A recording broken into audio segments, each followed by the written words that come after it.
So, the creation theorem, been a little while since I talked about it.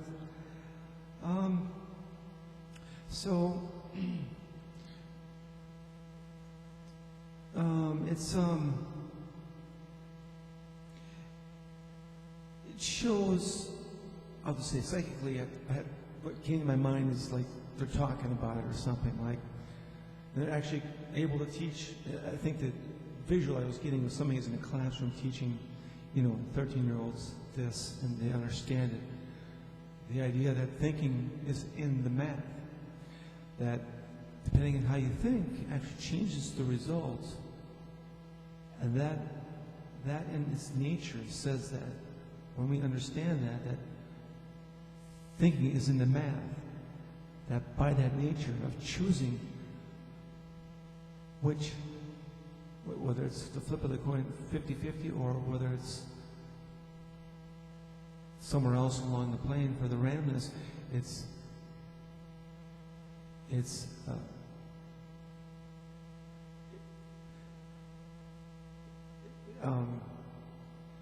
me, I was thinking of something. So the randomness, that you can change that perspective of where you choose your probability, and that changes the real results, and that real results says that we are magicians, that we can do things, and we know this because when we do this with our arm, I know we take this for granted, the fact that we can do this, but I think it's fairly magical that we can somehow control ourselves as good as we do. So, but I think it means more though that we can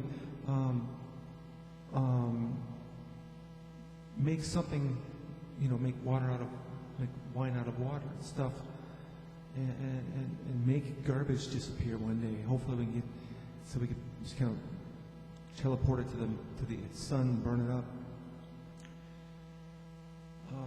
But that's not far off thinking if we change our perception. And part of this is the perception that we are more magical than we knew. And it's in the equation.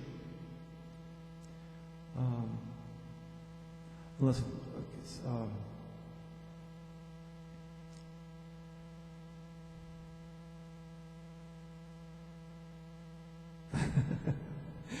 I think I'm being told, what if they're trying to say that the probability of getting heads is not 50-50 anymore?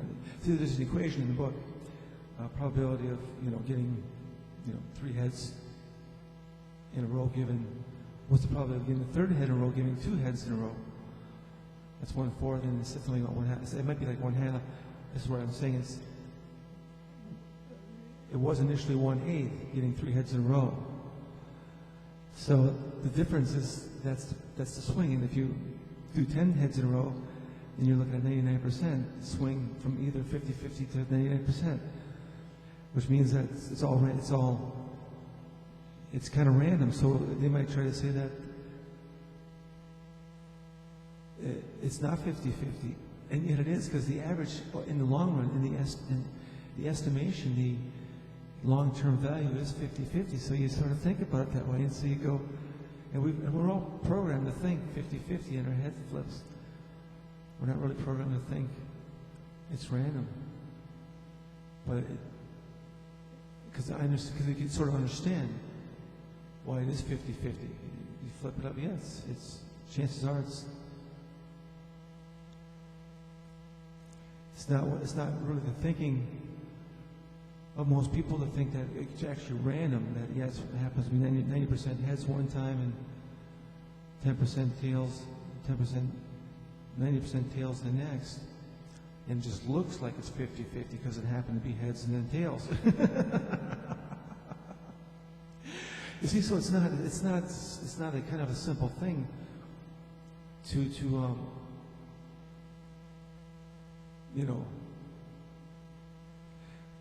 but I got the psychic impression the 13-year-olds are able to understand this. So, and it's interesting that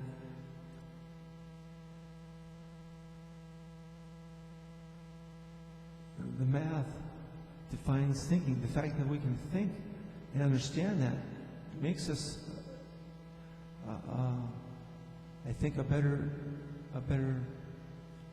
species. That we can now, I think we can define language in math. We can define